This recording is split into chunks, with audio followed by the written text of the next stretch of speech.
Hi, everybody. Let's make sure I'm recording here. How are you? Good to see you. I am Karen, and I want to talk today about the spirituality of the program. You know, this program can change lives. It can change everything for you. And a lot of people really get caught up in the idea of God, right? They don't want to do a 12-step program. They want to do the steps. They don't want to, the first thing they read the steps in the meeting and it says God, God, God. And people really get hung up on that. And so I'm going to talk a little bit about that, how to open your mind so that you can utilize this program even if you don't believe in a God. There's so many types of God. First, there's the type of God that you grew up with when you were little. There's types of God that you see in the movies. There's all sorts of gods. So this is it's not a religious program. This is a spiritual program. And some people say, well, I really have problems with the spirituality of the program. The whole program's spiritual. The whole idea. Now, it's not because it's voodoo or magic. It's because there's something about the alcoholic mind, which is so selfish and self-centered and knows everything, right? It's just so locked into what it sees. That's what mental illness does, right? So it's locked you into this and you are obsessively thinking this, you are right. And there is no room for any leeway. And so when you finally say, okay, I'll believe in a power greater than myself, you're actually kind of deflating your ego and kind of getting some humility and saying, okay, I'll be open to something new. Okay? So that being said, I'm going to talk to you a little bit about challenging your thinking about a higher power. And this is the best way, I think, to do it. Okay?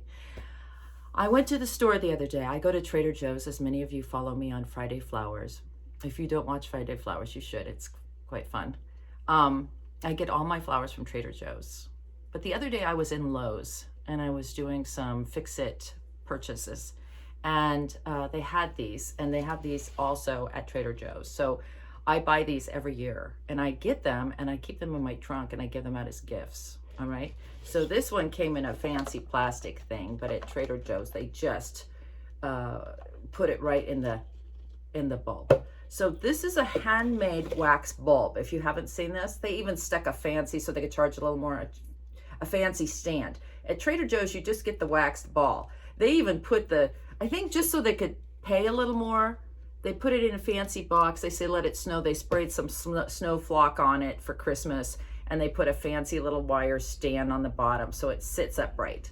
Okay. It's an amaryllis plant. If you didn't know, this is an amaryllis. So they look like this when they bloom. They're absolutely amazing, right? So this is a wax bulb, and someone was genius enough to figure out, I don't know how, I don't know what this means. I don't get it. But they took the amaryllis bulb, and they've done it with other things as well, and they wax the outside. Now, I don't know if what they do. I don't know. I just know as you get one, and they start like this, and they grow into this, and they bloom into this. It's crazy. And the beautiful thing about this, why I buy this and I put it in my trunk for gifts for holidays, they're great hostess gifts. If you're newly sober and you're trying to figure out what do you bring besides wine, this is great. People love it. Why do they love it? Because you take this little wax ball. This one's quite grown right now, okay? But they usually start about this big. The sprout pops out of this wax ball, okay? And you set it on your desk or your kitchen counter or wherever you want to set it, and you don't touch it. You don't have to water it. You don't have to do nothing. The thing grows and blooms, and it is beautiful, and it's perfect for people that don't have green thumbs. Now, you would think I was selling these, but I'm not. I think this is a great way to think about a higher power. Okay, let's talk about that for a minute. So here is this bulb. Now, putting it in wax either seals in the water, I don't know what it does, but in this bulb is a life force that knows to pop out these little leaves and this little thing that's going to bulb like this. And pretty soon, this thing will know to split open and red blooms. Now, how does it even know it's red? I don't know, because there are pink, amaryllis, and there's all different colors. But in this particular bulb is all the intelligence and power that is not man-made. Okay, so it happens to be in this little bulb right now, but this could be anywhere, right? So let's talk about that. What is making that do that? Am I every morning getting up and going, ooh, grow? No, I'm not. I could walk away and leave home on vacation and come back in a couple months, and this thing would have bloomed and died, right? And this one, little one, probably would have shot up and be the new bloom.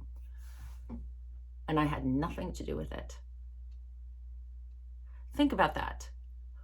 You might say, well, that's science. Is it science? Perhaps. All I know is something is going on there that has nothing to do with me going on here. Right? This would bloom even if it's in the store or if it's at my home. Like, it's not getting any information from anyone else. It's intelligence down in its very minute atoms in the cells of the whole plant. I mean, I'm not a scientist. I don't know. Everything is connected on some level, and everything has its inner intelligence. There's something that operates this universe, something that makes the sun go up every day and down. What happened if tomorrow morning we woke up and it was dark, and we looked at the clocks and it was like 8 o'clock in the morning, but yet it was dark out? We'd freak out, wouldn't we? We would freak out. I remember when I was a kid and Mount St. Helens blew up. I was living in Spokane, Washington, and Mount St. Helens blew up and the whole sky turned dark in the middle of the day. And my mother was yelling, "It's the second coming, it's Revelations." You know, she thought God was coming. But I guess that's a good example that only a higher power could make that happen, right? What makes the tide go out and come back in, out and come back in? What makes it so that if you go to college as a woman and you live with a bunch of other women, all of your menses sync up? Did you guys get together and plan that? Nope, it just happens. It's a universal flow, a universal law. It's the universe operating on its own accord. It's the universe operating before I was born, and it will operate after I die. Right? There is something greater than Karen Gardinier. Now, when you're drinking, your world gets so small that it's all about you, and you got to make it happen. And you got to quit drinking, and you got to get a job, and you got to mend your relationships, right? You have to pay off this debt. What I'm trying to say is this is a spiritual program of action. And the action is to get you in sync with the rest of the universe. Let life dictate to you. Don't dictate to life. If you are newly sober, stay in the moment. Let's see what happens next. Pause when agitated or doubtful. Don't flop around like a fish that's been taken on board. You know that? I mean, if you could just give it a minute. Give it a minute. Give everything a minute. I don't care if you're watching me and you're not an alcoholic addict and you just are unhappy. Let's just wait a minute here. Are you flopping around like a fish on a boat? Or are you gently swimming downstream? Right? The universe is going to take on its natural flow and process if you can just wait a second. If you can tap into that power, that higher power, right? Maybe you're going to call it a, what are these things? An amaryllis power from now on, right? You will get a sense of relief because you're not fighting against the world. You're rowing with the world. I say rowing because that's that song they teach you when you're little, row, row, row your boat. That's the action. Gently down the stream. Don't flop around like a fish. Don't try to go upstream. Let the universe come to you. Let the universe help you. So the next time you're thinking, oh my God, I can't stay sober. No, you can't. But if you tap into this power, this unseen universal power, you can do anything, right? As long as you're going along with its dictates. This is not the kind of thing you buy and then you say, I'm giving this to Aunt Martha tomorrow, so I need you to bloom. No, it blooms when it's supposed to bloom. It grows. I had one once and I got it when it was like just this. There's just this one. And the next morning, I think it grew this high. It was like overnight while I was sleeping. It took off. And then I've had other ones that take a long, last like 6 months. So that's the thing that seems to bother us as alcoholics, addicts. We want things now. We want what we want and we want it now. And that's not the way life is. And this program is designed, the steps are designed to help you stop digging a bigger hole that you're already in. Stop. Just stop and let's tap into a power greater than yourself and let it run the show. Let's let it call the shots. Let's just do the action behind it. And oh my God, things start to unfold and things happen that you could never imagine. That is the fourth dimension of the program. Okay? So I really just wanted to take this opportunity. So if you're really stuck on the God word and you think this is about the God of your childhood, that I'm trying to get you to drink some kind of punch here, or AA is trying to get you to bend, it's not. Tapping into that power doesn't mean you don't get to still live the life you want to live. You just are unfettered of your own ideas, which are holding you back, right? You need a bigger answer. This is a big problem, alcoholism. Any mental health issue is a big problem because you're challenging the problem with the problem, right? You don't get to borrow someone else's mind that doesn't have alcoholism to look at your mind and go, wow, you're crazy. What are you thinking, right? Knock it off. Just come on. It's like a fly at the window. You're just flying into the window. And I got this window open, the door. I opened the door. Have you ever done that? You open the door and the fly is this close. He keeps going and you're trying to push him through the door. Like, get out, be free.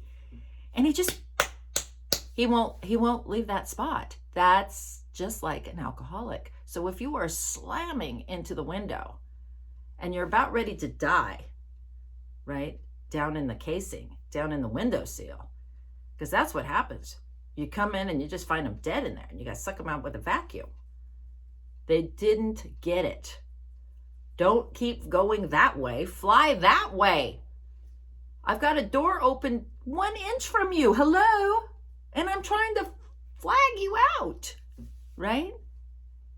But it takes a little deflation of that ego to go, okay, I keep slamming into the window. I need a new way out. Now, I'm not going to be able to keep you sober, but I can show you how I tapped into a higher power. And that higher power can keep you sober. A sponsor can't keep you sober, right? Only a power greater than yourself can restore you to sanity, whether you're drinking or not. So maybe you haven't had a drink in 20 years, but you're going nuts. You're unhappy, you're miserable, and you're ready to jump off the Golden Gate Bridge.